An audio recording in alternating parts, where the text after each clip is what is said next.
Film मोहरा के मुख्य कलाकार अक्षय कुमार, सुनील शेट्टी, रवीना टंडन और नसीरुद्दीन शाह है। फिल्म की शुरुआत होती है पत्रकार रोमिला रवीना टंडन से, जो एक साहसी रिपोर्टर है। वह अपने बॉस त्रिवेदी नसीरुद्दीन शाह के लिए काम करती है, जो समाज में हो रहे अपराधों और ड्रग माफियाओं के खिलाफ अभियान चला रहा होता है। रोमिला एक विशाल अग्निहोत्री सुनील शेट्टी नाम के कैदी से मिलती है, जो उम्र कैद की सजा काट रहा है। वह जेल में बंद है क्योंकि उसने कुछ गुंडों को मार डाला था। रोमिला को विशाल की कहानी में दिलचस्पी आती है और वह इसे अपने चैनल पर दिखाती है, जिससे जनता के बीच उसकी सहानुभूति बढ़ जाती है। विशाल एक सीधा साधा इंसान था, लेकिन उसकी जिंदगी तब बदल गई जब कुछ गुंडों ने उसकी बहन का बलात्कार किया और उसे आत्महत्या के लिए मजबूर कर दिया। गुस्से में आकर विशाल ने उन गुंडों को मार डाला और खुद को पुलिस के हवाले कर दिया। अदालत ने उसे उम्र कैद की सजा दे दी। रोमिला की रिपोर्ट देखकर त्रिवेदी नसीरुद्दीन शाह विशाल को जेल से बाहर निकलवाता है। वह विशाल को बताता है कि इस समाज में बहुत सारे अपराधी खुलेआम घूम रहे हैं और कानून उन्हें सजा नहीं दे पा रहा है। त्रिवेदी विशाल से कहता है कि अगर वह सच में समाज की भलाई करना चाहता है तो उसे अपराधियों को खत्म करने में मदद करनी होगी। विशाल को लगता है कि वह यह काम करके समाज के लिए कुछ अच्छा कर सकता है, इसलिए वह त्रिवेदी के लिए अपराधियों का सफाया करने का फैसला करता है। विशाल के मिशन को रोकने के लिए पुलिस इंस्पेक्टर अमर सक्सेना अक्षय कुमार की एंट्री होती है। अमर एक ईमानदार और तेज तर्रार पुलिस अफसर होता है, जो अपने शहर में अपराध खत्म करना चाहता है। अमर को शक होता है कि कोई अपराधियों का सिलसिलेवार एनकाउंटर कर रहा है और वह इसकी जांच शुरू करता है। इस बीच रोमिला और अमर एक दूसरे से प्यार करने लगते हैं। अमर की जांच से धीरे धीरे यह सामने आता है कि अपराधियों को मारने वाला कोई और नहीं बल्कि विशाल ही है। जब अमर विशाल को पकड़ने जाता है तो विशाल उसे अपने मिशन के पीछे का कारण बताता है। अमर पहले तो उसे गलत समझता है, लेकिन बाद में जब उसे और सुराग मिलते हैं तो वह भी सोचने पर मजबूर हो जाता है। फिल्म में बड़ा ट्विस्ट तब आता है जब पता चलता है कि त्रिवेदी असल में कोई समाज सेवी नहीं बल्कि एक बड़ा ड्रग माफिया है। त्रिवेदी ही वह इंसान है जिसने विशाल को अपराधियों को मारने के लिए इस्तेमाल किया ताकि वह अपने गैंगस्टरों से छुटकारा पा सके और खुद ड्रग माफिया का बेताज बादशाह बन सके। असल में त्रिवेदी का असली नाम खान होता है, जो पहले एक बड़ा अपराधी था। उसने अपनी पहचान छुपाने के लिए त्रिवेदी का रूप धारण किया था। जब अमर और विशाल को यह सच पता चलता है तो वे त्रिवेदी के खिलाफ एकजुट हो जाते हैं। त्रिवेदी अमर और विशाल को मारने की कोशिश करता है, लेकिन दोनों मिलकर उसके गुंडों से लड़ते हैं। रोमिला को भी त्रिवेदी किडनैप कर लेता है, लेकिन अमर उसे बचा लेता है। अंत में त्रिवेदी भागने की कोशिश करता है, लेकिन विशाल उसे पकड़ लेता है और उसे मार देता है। विशाल को इस बात का दुख होता है कि उसने त्रिवेदी के झांसे में आकर कई लोगों की हत्या कर दी।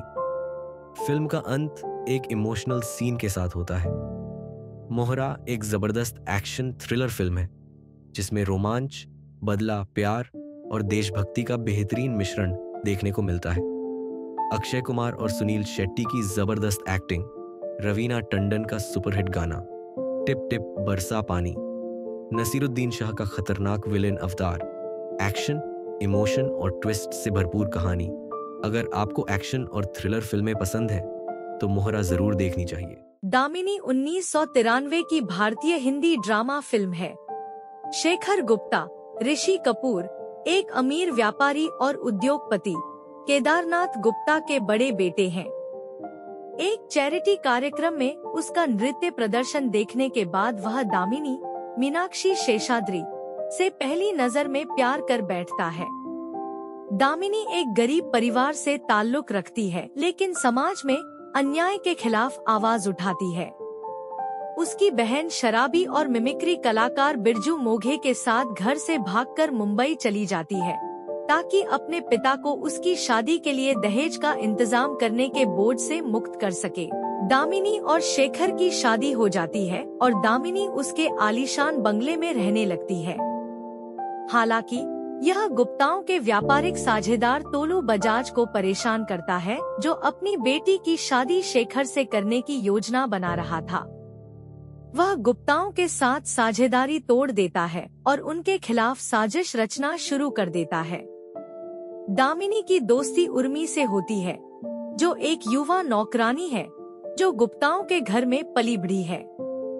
होली के त्योहार पर वह शेखर के छोटे भाई राकेश, अश्विन कौशल और उसके दोस्तों को नौकरानी उर्मी, प्राजक्ता के साथ सामूहिक बलात्कार करते हुए देखती है और शेखर को बताने के लिए दौड़ती है। शेखर यौन उत्पीड़न को रोकने के लिए दौड़ता है, लेकिन तब तक बहुत देर हो चुकी होती है। बाद में राकेश और उसके दोस्त उर्मी को सड़क किनारे फेंक देते हैं। गुप्ता परिवार इस शर्मनाक घटना को छिपाने की साजिश रचता है, लेकिन दामिनी पुलिस को सूचित करने का फैसला करती है। शेखर उसे पुलिस के सामने कुछ भी न कहने के लिए मनाने की कोशिश करता है। जब पुलिस उसके घर जाती है और दामिनी से घटना के बारे में पूछती है, तो वह इसके बारे में कुछ भी जानने से इनकार करती है। बाद में पता चलता है कि यह टोलू बजाज है, जिसने गुप्ताओं की छवि खराब करने के लिए मामले को बढ़ाने के लिए पुलिस विभाग को रिश्वत दी है। मामला बिगड़ने पर गुप्ता परिवार इंद्रजीत चड्ढा को काम पर रखते हैं। मामला अदालत में जाता है और दामिनी को गवाही देने के लिए कहा जाता है। पहली सुनवाई में दामिनी को चड्ढा द्वारा मानसिक रूप से अस्थिर व्यक्ति के रूप में चित्रित किया जाता है और न्यायिक आदेश द्वारा 2 सप्ताह के लिए मानसिक संस्थान में सीमित कर दिया जाता है। इस पर शेखर अपने परिवार से परेशान हो जाता है। मानसिक संस्थान में दामिनी राकेश को डॉक्टर से दामिनी को जानबूझकर पागल बनाने या यहाँ तक कि उसे मार डालने के लिए, जिसे आत्महत्या के रूप में दिखाया जा रहा है। दामिनी भाग जाती है और एक शराबी वकील गोविंद, सनी देओल से मिलती है, जो उसका पीछा कर रहे अपराधियों से उसे बचाता है। गोविंद उसकी मदद करने का फैसला करता है। वह बलात्कार का मामला फिर से खुलवाता है। दूसरी सुनवाई में गोविंद गुप्ता के ड्राइवर से जिरह करता है और यह साबित करने में सफल होता है कि ड्राइवर को भी घटना के बारे में पता था। वह यह भी साबित करता है कि उर्मी के शव के पास पुलिस को मिला सुसाइड नोट फर्जी था। स्थिति को हाथ से निकलता देख चड्ढा सीने में दर्द का बहाना बनाता है और अदालत से सुनवाई की दूसरी तारीख देने के लिए कहता है। उस रात बाद में चड्ढा गोविंद से मिलता है और उसे कुछ पैसों के लिए अदालत के बाहर समझौता करने के लिए कहता है। हालांकि गुस्से में गोविंद उसे अदालत में उसका सामना करने की चुनौती देता है। इसके बाद गुप्ता गोविंद को मारने के लिए गुंडे भेजते हैं। हालांकि मुठभेड़ में वह उन्हें हरा देता है। दामिनी लोगों के बीच जाती है और उसे समर्थन मिलता है। घटना से तंग आकर ड्राइवर, नौकर और अन्य रिश्तेदार गुप्ता के घर से चले जाते हैं। तीसरी सुनवाई के दिन गुप्ता और बजाज दामिनी को मारने की योजना बनाते हैं। शेखर यह बात सुन लेता है और कसम खाता है कि चाहे कुछ भी हो जाए वह दामिनी का साथ देगा। बाद में सड़क पर गुंडों द्वारा उस पर हमला किया जाता है, जो उसका अपहरण कर लेते हैं। यह मामाजी देखते हैं, जो उसे छुड़ाने के लिए उसके पीछे जाते हैं। इस बीच बजाज अपने आदमियों के साथ अदालत जाते समय दामिनी को मारने की कोशिश करता है। हालांकि वे खुद स्थानीय लोगों द्वारा हमला कर दिए जाते हैं और उन्हें भगा देते हैं। अदालत में चड्ढा एक और तारीख का अनुरोध करता है, क्योंकि उसका मानना है कि दामिनी और शेखर फरार हैं। लेकिन कुछ समय बाद दामिनी और शेखर आते हैं और दोनों घटना की गवाही देते हैं। अदालत राकेश और उसके दोस्तों को दोषी ठहराती है और गुप्ता के साथ साथ बजाज और चड्ढा को भी इस घटना को छुपाने के आरोप में दोषी ठहराती है। न्याय दिलाने में मदद करने के लिए शेखर को बख्श दिया जाता है और अदालत दामिनी को उसके लचीलेपन और दृढ़ संकल्प के लिए धन्यवाद देती है, यह कहते हुए कि उसने कानून और व्यवस्था के इतिहास में एक ऐतिहासिक उदाहरण स्थापित किया है। गुप्त 1997 में बनी हिंदी भाषा की रहस्यमय थ्रिलर फिल्म है। इसका निर्देशन राजीव राय ने किया और बॉबी देओल, मनीषा कोइराला और काजोल इसमें प्रमुख भूमिकाओं में हैं। गवर्नर जयसिंह सिन्हा, राज बब्बर, राजनीति के क्षेत्र में काफी प्रसिद्ध रहता है और एक ईमानदार व्यक्ति के रूप में जाना जाता है। साहिल सिन्हा, बॉबी देओल, उसका सौतेला बेटा होता है। उसकी मां शारदा अपने पति के मौत के बाद सिन्हा के साथ शादी कर लेती है। सिन्हा का एक छोटा बेटा हर्ष है। ईश्वर दीवान, परेश रावल उसका निजी सेक्रेटरी होता है और उसकी बेटी ईशा, काजल साहिल से बेहद प्यार करते रहती है। वहीं मेघनाथ चौधरी की बेटी शीतल, मनीषा कोइराला भी साहिल से प्यार करते रहती है, लेकिन साहिल के मन में उसके लिए कुछ नहीं होता है। एक शाम साहिल के जन्मदिन को मनाने के लिए जयसिंह एक पार्टी का आयोजन करता है। इसी पार्टी में वो साहिल और शीतल की सगाई की घोषणा करता है। इसके बाद साहिल और जयसिंह के बीच कहासुनी हो जाती है।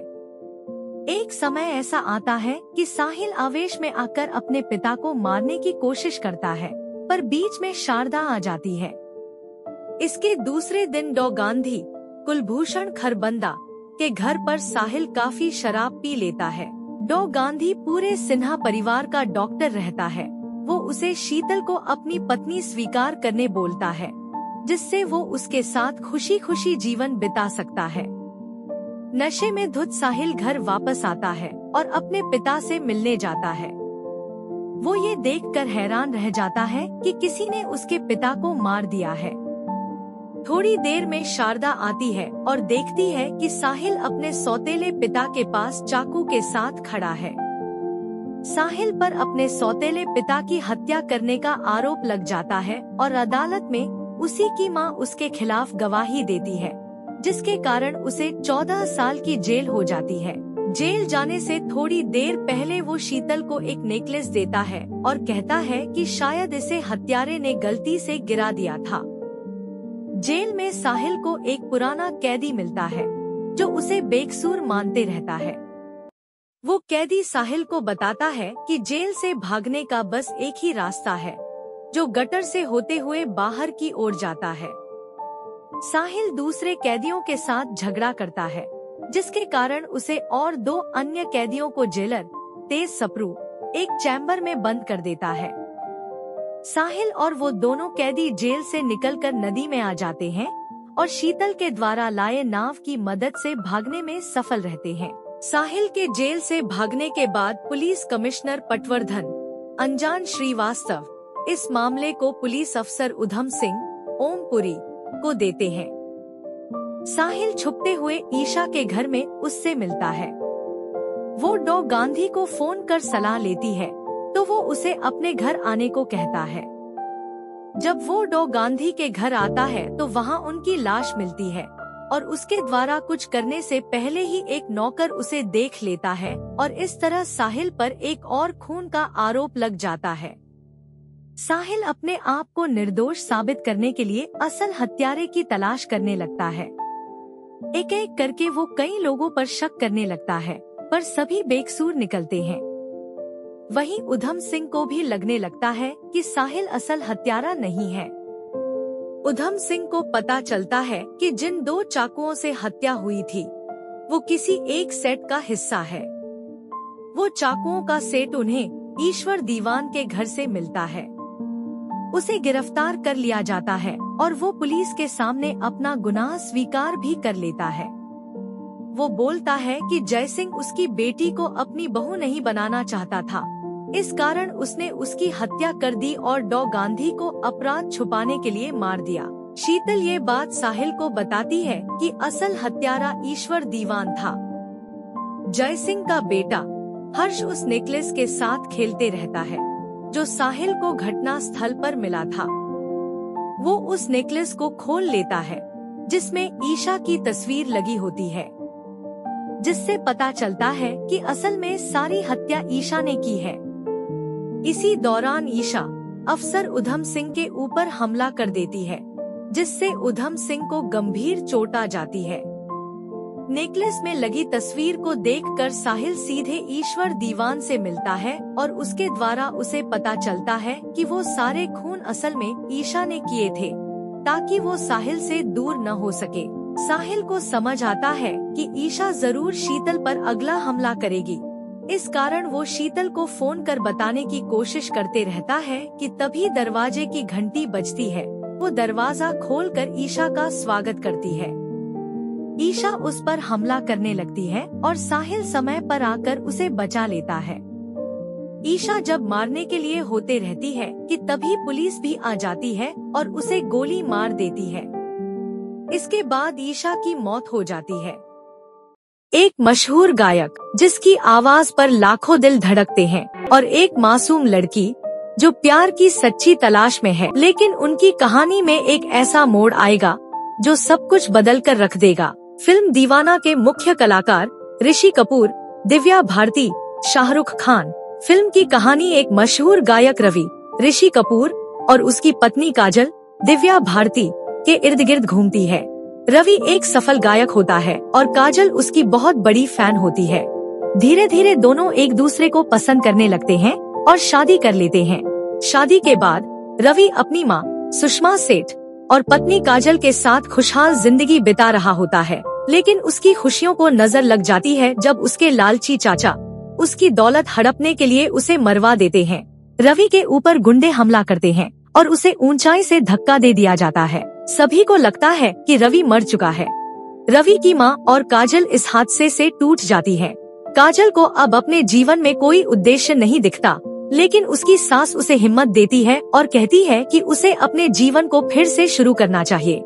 इस बीच कहानी में राज शाहरुख खान की एंट्री होती है, जो एक अमीर और नटखट युवक होता है। जब राज काजल को पहली बार देखता है तो उसे पहली नजर में ही उससे प्यार हो जाता है। राज काजल का दिल जीतने के लिए हर मुमकिन कोशिश करता है, लेकिन काजल हमेशा रवि की यादों में खोई रहती है और किसी और से शादी करने के लिए तैयार नहीं होती। रवि की माँ काजल को समझाती है कि उसे अपनी जिंदगी में आगे बढ़ना चाहिए, क्योंकि रवि अब कभी वापस नहीं आएगा। धीरे धीरे काजल भी इस सच्चाई को स्वीकार कर लेती है और राज से शादी के लिए तैयार हो जाती है। राज और काजल की शादी के बाद एक चौंकाने वाला मोड़ आता है जब रवि अचानक वापस लौट आता है। पता चलता है कि रवि उस हमले में बच गया था और कई सालों तक एक अनजान जगह पर इलाज करवा रहा था। अब जब वह पूरी तरह से ठीक हो गया है तो वह अपनी माँ और पत्नी के पास लौट आया है। रवि को देखकर काजल भावनात्मक रूप से बहुत परेशान हो जाती है और यह तय नहीं कर पाती कि क्या करे। राज, जो काजल से सच्चा प्यार करता है, यह देखकर बहुत दुखी होता है, लेकिन वह रवि के लिए काजल को छोड़ने के लिए तैयार हो जाता है। कहानी में फिर से विलेन रवि के लालची चाचा की एंट्री होती है। जब उन्हें पता चलता है कि रवि जिंदा है तो वे फिर से उसे मारने की कोशिश करते हैं। इस बार राज और रवि मिलकर गुंडों से लड़ते हैं और अंत में उन्हें हरा देते हैं। इस लड़ाई के दौरान राज अपनी जान जोखिम में डाल देता है, जिससे यह साबित होता है कि उसका प्यार कितना सच्चा है। आखिर में रवि को एहसास होता है कि काजल और राज अब एक दूसरे के साथ खुश हैं। वह खुद पीछे हट जाता है। फिल्म का अंत दुखद होता है, जहां रवि अपने चाचा को अपने परिवार से दूर करने के लिए उनको मारना पड़ता है।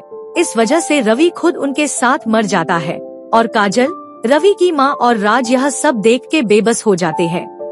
दीवाना एक बेहतरीन रोमांटिक ड्रामा फिल्म है, जिसमें प्यार, त्याग, इमोशंस और एक्शन का जबरदस्त मिश्रण देखने को मिलता है। यह शाहरुख खान की पहली फिल्म थी और इसने उन्हें रातों रात स्टार बना दिया। सुपरहिट गाने ऐसी दीवानगी,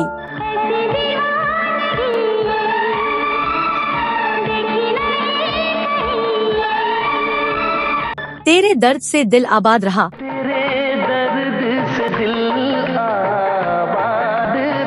जैसे गाने आज भी लोगों को पसंद आते हैं। प्यार और बलिदान का संदेश देती यह फिल्म 90 के दशक की सबसे सफल फिल्मों में से एक रही। अगर आप इमोशनल लव स्टोरीज पसंद करते हैं तो दीवाना जरूर देखनी चाहिए। कृष्णा 1996 में बनी दीपक शिवदासानी द्वारा निर्देशित भारतीय एक्शन फिल्म है, जिसमें सुनील शेट्टी, करिश्मा कपूर, ओम पुरी, शक्ति कपूर, तीनों आनंद और कुलभूषण खरबंदा ने अभिनय किया है। कृष्णा सुनील शेट्टी अपराध की दुनिया में एक नया नाम है, जिसके कारनामे राजा शक्ति कपूर का ध्यान आकर्षित करते हैं, जो एक मृत अंडरवर्ल्ड डॉन का उत्तराधिकारी है।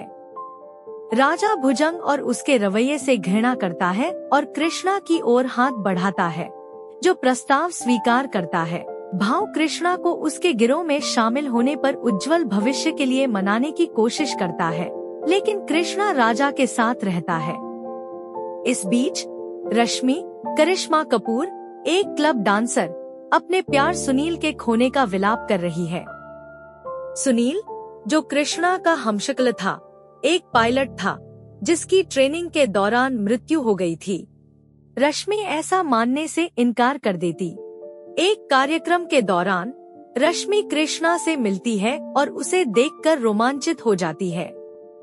कृष्णा उसे दृढ़ता से बताता है कि वह सुनील नहीं है।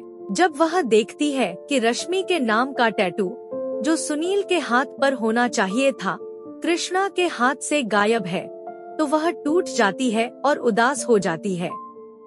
कुछ गुंडे उसका बलात्कार करने की कोशिश करते हैं और उसे कृष्णा बचा लेता है।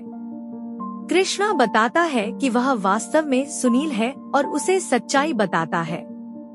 वह बताता है कि उसका प्रशिक्षक वास्तव में कुछ अपराधियों के लिए एक कड़ी के रूप में काम कर रहा था। उसने सुनील को अपराधियों से मिलने के लिए एक सुनसान जगह पर उतरने के लिए मजबूर किया। अपराधियों में से एक कोबरा टीनू आनंद था, जो अंडरवर्ल्ड में एक कुख्यात नाम है। सौदा गलत हो गया और सुनील के प्रशिक्षक की हत्या कर दी गई।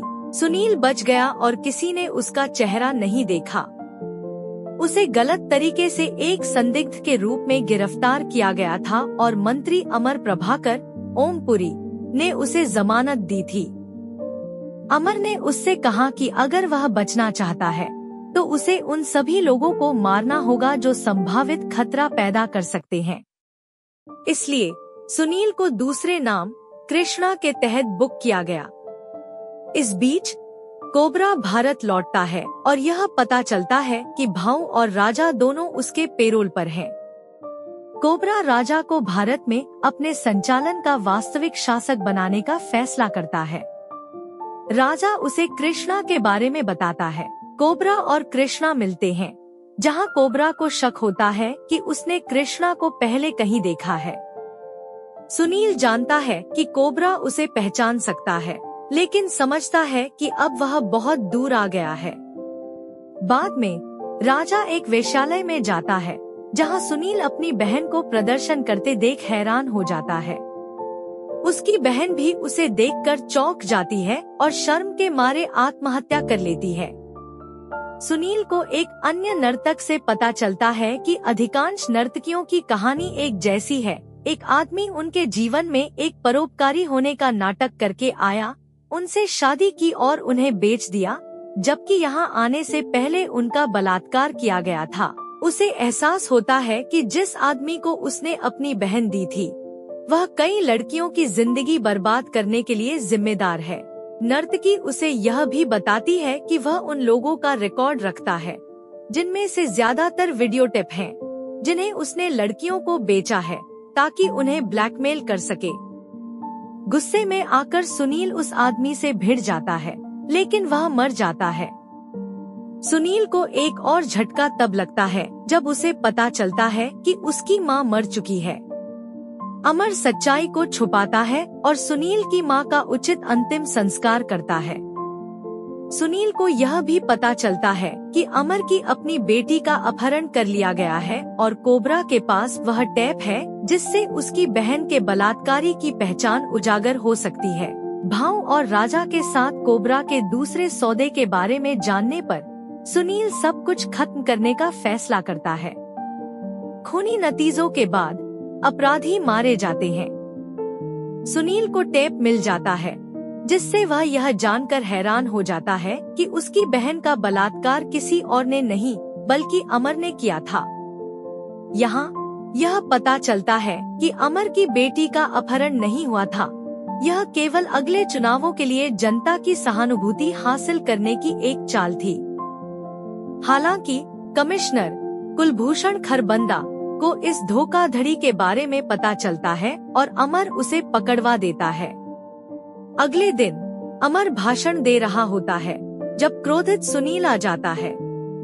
वह अमन हम 1991 में बनी हिंदी भाषा की एक्शन फिल्म है। प्रमुख भूमिकाओं में अमिताभ बच्चन, गोविंदा, रजनीकांत, किमी काटकर, दीपा साही, शिल्पा शिरोडकर, डैनी डेंजोंगपा, अनुपम खेर और कादर खान हैं। बख्तावर डैनी डेंजोंगपा मुंबई के बंदरगाह पर अपनी हुकूमत चलाए रहता है और अपने मजदूरों के साथ गुलामों की तरह व्यवहार करते रहता है। टाइगर अमिताभ बच्चन अपने पिता प्रताप दीपक शिर्के के लिए उस बंदरगाह में काम करने वाले मजदूरों से पैसे लेता है। टाइगर को जुम्मा किमी काटकर से प्यार हो जाता है।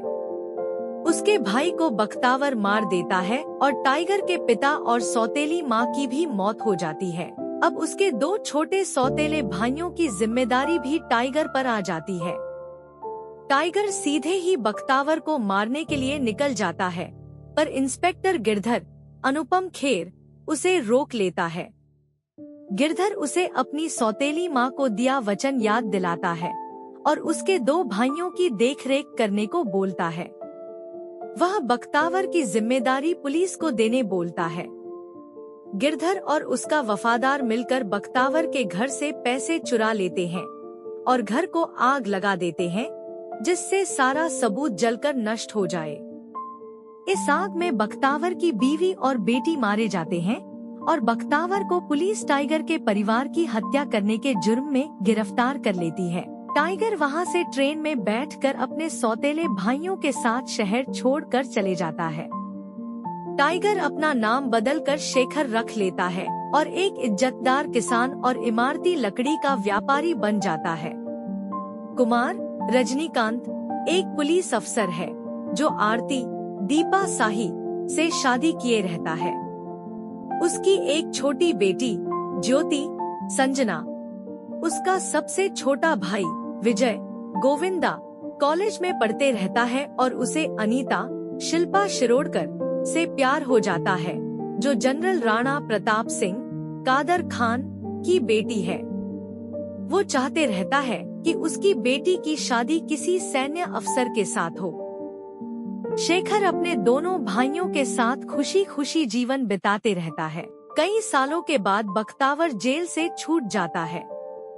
गिरधर उसे यकीन दिलाता है कि उसके परिवार वालों की हत्या टाइगर ने की है, जिससे वो बदला लेने को आतुर हो जाता है और टाइगर को ढूंढते हुए ऊटी तक आ जाता है।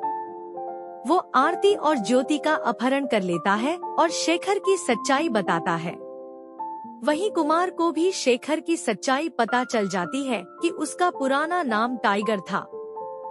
हालांकि सभी गलतफहमी जुम्मा द्वारा साफ कर दी जाती है जब वह विजय और कुमार को उनके अतीत और शेखर द्वारा किए गए बलिदानों के बारे में समझाती है, जो उसने उनके लिए सम्मानजनक जीवन पाने के लिए किए।